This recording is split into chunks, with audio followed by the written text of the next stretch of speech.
சிவன் மாந்திரிகம். இந்த மாந்திரிகத்தில் செய்வினைகளை எப்படி செய்து ஒருத்தருக்கு பாதிப்புகளை கொடுப்பாங்கன்றத இந்த பதிவில் பார்க்கலாம். செய்வினை என்பதை பார்த்தீங்கன்னாக்கா, ஒருத்தர் நல்ல வசதியோடவும் செல்வாக்கூடவும் வாழறான்னு கேட்டாக்கா கண்ணு பொறுக்காது வைத்தறிச்சல், இல்லை சந்தோஷமாக ஒரு குடும்பம் இருக்குன்னா அந்த சந்தோஷத்தை கெடுக்க, சந்தோஷத்தை குலைக்க ஒரு சிலர் சொந்த வீட்டிலேயே சூனியம் பண்ணுறவங்க இருப்பாங்க. ஒரு சிலருக்கு வெளியில் பகைவர் இருக்கலாம், விரோதிகள் இருக்கலாம், துரோகிங்க இருக்கலாம், தொழிலில் போட்டியாக இருக்கலாம், வியாபாரத்தில் போட்டி இருக்கலாம், போராமல் இருக்கலாம், இல்லை சொத்து பிரச்சனை, நில பிரச்சனை, கொடுக்கல் வாங்கல் பிரச்சனை, ஒரு பொண்ணை கட்டணத்தினால பிரச்சனை, ஒரு பொண்ணை நீங்கள் வேணான்னு விட்டதால் பிரச்சனை, இல்லை கணவனை விட்டு பிரிஞ்சதால் பிரச்சனை, இல்லை ரெண்டு குடும்பத்தில் ஏற்பட்ட பல வகையான பிரச்சனை. இந்த பிரச்சனையால் செய்வனை வைப்பாங்க. அந்த செய்வனையை வைக்கும்போது அவங்களுக்கு பாதிப்பு எப்படி இருக்குன்னு கேட்டிங்கன்னாக்கா, இந்த குடும்பம் எப்படியெல்லாம் சீரழிஞ்சதோ, எப்படியெல்லாம் துன்பப்பட்டதோ அது அப்படியே அவங்களுக்கு 10 மடங்காக நடக்கணும், இல்லை 100 மடங்காக நடக்கணுன்றதுக்காகத்தான் செய்வனை செய்வாங்க. செய்வனையில் 8 வகை வரும். சாதாரணமாக செய்து ஒருத்தரை கஷ்டப்படுத்துறது, நோய்வாய்ப்படுற மாதிரி செய்கிறது, இல்லை பொருள் இழப்பு ஏற்படுறது, கொஞ்சம் கொடூரமாக போனால் அவங்களுக்கு செய்வனை வச்சு கை கால் வரா மாதிரி செய்கிறது, இல்லை விபத்து ஏற்படுற மாதிரி செய்கிறது, இல்லை அவங்களுக்கு வியாதிகளால் பாதிக்கப்பட்டு மரணம் அடைகிற மாதிரி செய்கிறது. இப்படியெல்லாம் பல வகை இருக்குது. அது ஒவ்வொரு பதிவாக பார்க்கலாம் பொறுமையாக.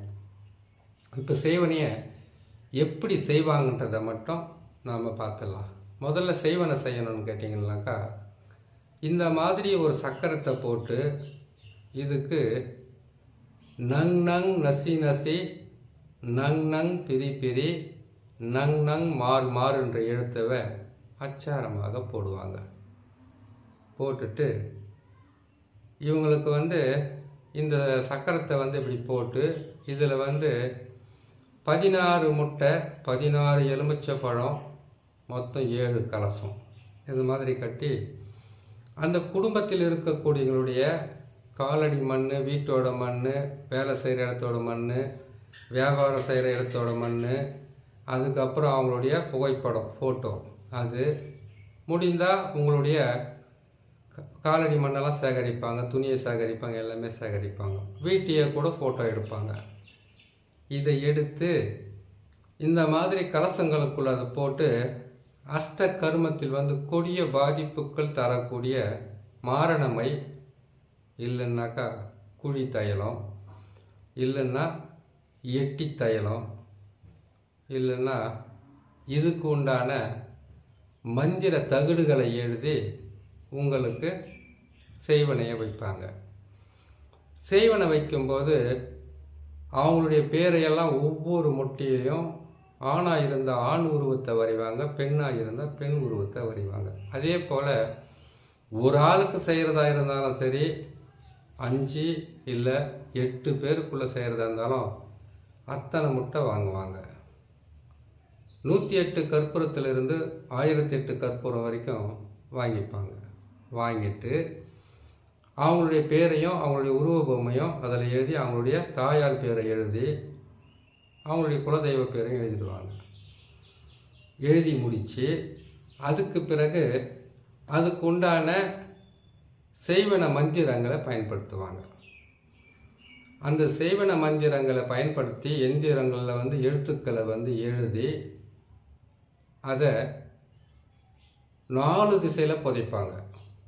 ஒரு 4 வகையான உருவ பொம்மையை செய்து,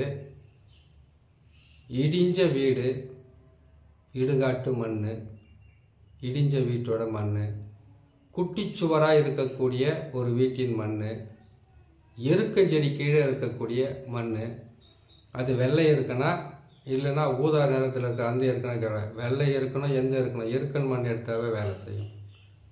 எட்டி மரத்தினுடைய தெற்கு பக்க மண், இடுகாட்டு மண், சுடுகாட்டு மண். சுடுகாட்டு சாம்பலுக்கு தனியாக வரும், அது ரொம்ப கொடூரமாக வேலை செய்யும். சரி, இது எல்லாம் ஒன்றா சேகரித்து இதோடு சேர்ந்து உங்கள் வீட்டிலேருந்து எடுத்தது, தொழிலாண்ட இடத்துலேருந்து எடுத்தது, நிலத்துலேருந்து எடுத்தது, உங்களுடைய வியாபார இடத்துலேருந்து எடுக்கப்பட்ட சின்ன தூசம் மண்ணும் இது எல்லாம் ஒன்றா சேகரிப்பாங்க. சேகரித்து 4 வகையான உருவ பொம்மையை செய்வாங்க.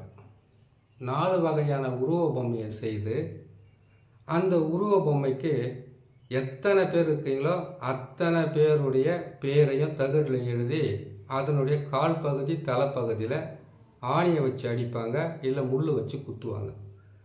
குத்திட்டு இதுக்கு கருங்கோழியை பலி கொடுப்பாங்க. அந்த உதிரத்தை எல்லாம் அது மேலே போட்டுட்டு அந்த செய்வனைக்கு உண்டான மந்திரத்தை சொல்ல ஆரம்பிப்பாங்க. சொல்ல ஆரம்பிக்கக்கூடிய நாள் பார்த்திங்கனாக்கா சனிக்கிழமை, செவ்வாய்க்கிழமை. சனிக்கிழமையில் வரக்கூடிய அமாவாசை, செவ்வாய்க்கிழமையில் வரக்கூடிய அமாவாசை. இந்த நாளில் கட்டாயமாக செய்வாங்க. சனிக்கிழமைக்கு அமாவாசைக்கும் மிகவும் கொடூரமாக அழிக்கக்கூடிய சக்தி இருக்கும். அமாவாசைக்கு மறுநாளும் முன்னாலும் செய்வாங்க, பௌர்ணமிக்கு முன்னாலும் பின்னாலும் செய்வாங்க. செய்கிறத மட்டும்தான், எடுக்கிறது எப்போ வேணாலும் எடுத்துக்கலாம், செய்ய வேண்டியவை. சரி, இதை வேப்பெண்ணெயை வச்சு விளக்கு மாதிரி ஏற்றுவாங்க. ஏற்றிட்டு அந்த விளக்கினுடைய ஒளியை பார்த்து கொண்டு கருப்பு வஸ்திரத்தை கீழே போட்டு அது மேலே அமர்ந்து கருப்பு மணியால், கருப்பு மணி. கருக மணின்னா பெண்கள் கழுத்தில் போட்டுக்குவாங்க, அதில் மாந்திரிகத்துக்குன்னே வரும் சிகப்பு மணி, கருப்பு மணி, துளசி மணி, ருத்ரமாலை இப்படிலாம் வருது இல்லையா. அதில் கருப்பு மணியை வச்சு அவங்க 108 முதல் கொண்டு வந்து 1008 முதல் கொண்டு வந்து 1008 வரைக்கும் மந்திரத்தை போடுவாங்க. போட்டு அந்த உருவத்தில் உருவ பொம்மையில் தகடெல்லாம் எழுதி ஃபோட்டோலாம் வச்சுருக்காங்க இல்லையா, அது எல்லாமே 108 கற்பூரம் 1008 கற்பூரம் சொல்லியிருக்கலாம். அந்த தகுடோடு போட்டு எட்டி மரத்தினுடைய இலை, அதனுடைய சின்ன சின்ன துண்டான விறகுங்க, இருக்க குச்சி, எட்டி குச்சி, சிறிய நங்கை காஞ்சது, பெரிய நங்கை காஞ்சது. அதுக்கப்புறமா இதனுடன் சேர்த்து நம்ம செய்வன மந்திரத்துக்காக பயன்படுத்தக்கூடிய அஷ்டகர்மத்தில் துஷ்ட மைகளை பயன்படுத்துவாங்க. அதை போட்டு இந்த கற்பூரத்தை போட்டு எரித்து அதனுடைய சாம்பலை எடுத்துக்குவாங்க. நீங்கள் வீட்டுக்கு பின்புறம் புதைக்கணும்னா அது உறவுக்காராக தான் இருக்க முடியும். 3வது எதிரியால் உங்கள் வீட்டுக்கு 4 பக்கமும் புதைக்க முடியாது. ஆனால் ஒரு ஊருக்குள்ளே தான் உங்கள் வீடு இருக்கும். அந்த ஊரில் 4 திசையில் புதைச்சிடுவாங்க, கிழக்கு, மேற்கு, வடக்கு, தெற்கு.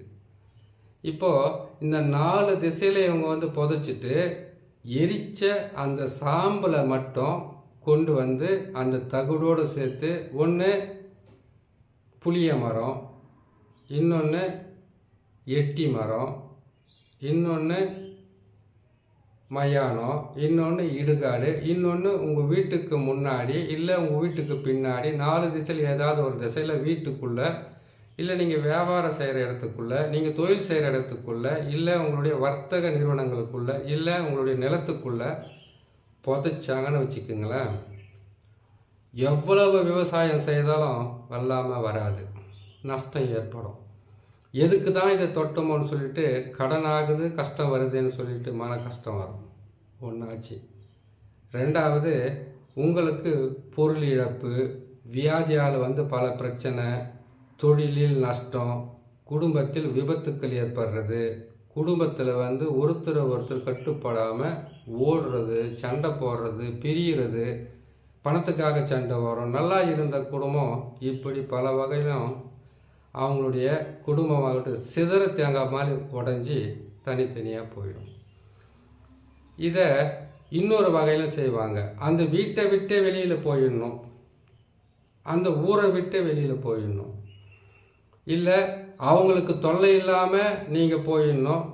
இதே செய்வ நிலையில் வந்து அவங்களுக்கு கை கால் ஊனமாகிற மாதிரியும், கை கால் வராத மாதிரியும், பக்கவாதம் வர்ற மாதிரியும், வயிறு உப்புசம் ஆகிற மாதிரியும், தலை வலிக்கிற மாதிரியும், நெஞ்சு வலிக்கிற மாதிரியும், ஒரு கை மட்டும் செயல்படாமல் போகிற மாதிரியும், ஒரு கை மட்டும் மறுத்துக்கிற மாதிரியும், ஒரு பக்கம் தலை வந்து நல்லா இருக்கும், இன்னொரு பக்கம் இருக்கக்கூடிய தலையை பார்த்தீங்கன்னாக்கா மறுத்து போயிருக்கும். நம்ம வந்து கில்லுனா கூட வலிக்காது.